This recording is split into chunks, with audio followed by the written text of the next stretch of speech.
Saya nomor 4 di sini dijelaskan Bapak bahwa ketika seseorang tertangkap tangan dengan jenis narkotika tertentu gitu ya Pak, jenis narkotika tertentu, maka akan diputuskan dengan rehabilitasi. Oke, saya bisa bacakan sedikit ya Pak supaya tidak salah.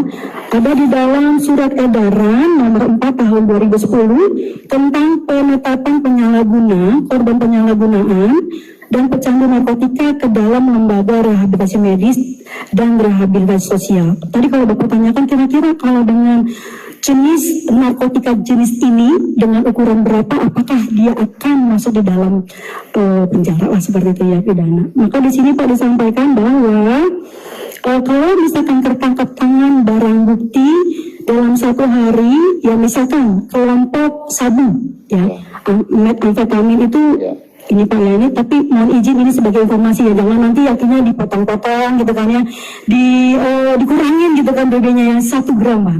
Nah itu bisa masuk dalam kategori dia sebagai kita anggap sebagai korban penyalahguna ya. Misalkan itu sabu Pak, ada lagi dia golongan ekstasi, MDMA ya, itu 8 butir. Ini menurut saya ya, menurut saya 04 nanti disilakan kalau memang ada yang mau browsing itu yang mau cek-cek di Google disilakan. Ya, daftarnya Bu ya? Siap, ada daftarnya. Ada di sini kelompok kokain. Kebetulan kokain memang di Indonesia sekarang ini sudah lumayan surut ya. Walaupun ada beberapa yang masih menggunakan dengan sintetis seperti itu ya. Itu sekitar kalau kokain 1,8 gram, ganja 5 gram, daun koka dan sebagainya. Sampai kelompok-kelompok golongan analgesik itu juga ada Pak. Kalau memang perlu saya jelaskan di sini, disampaikan, izin Pak. Seperti ganja, daun koka, itu 55 gram ya.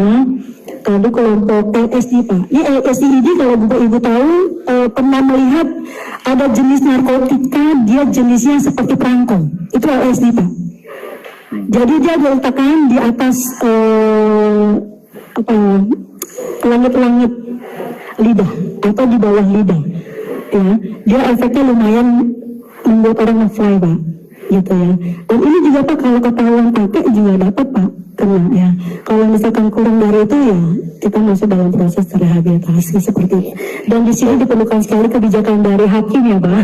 Kalau kita merujuk di pasal 127 dan juga di pasal 103 seperti itu ya, bagaimana hakim bisa memutuskan dia rehabilitasi atau tidak seperti itu Pak. Sehingga apa Pak?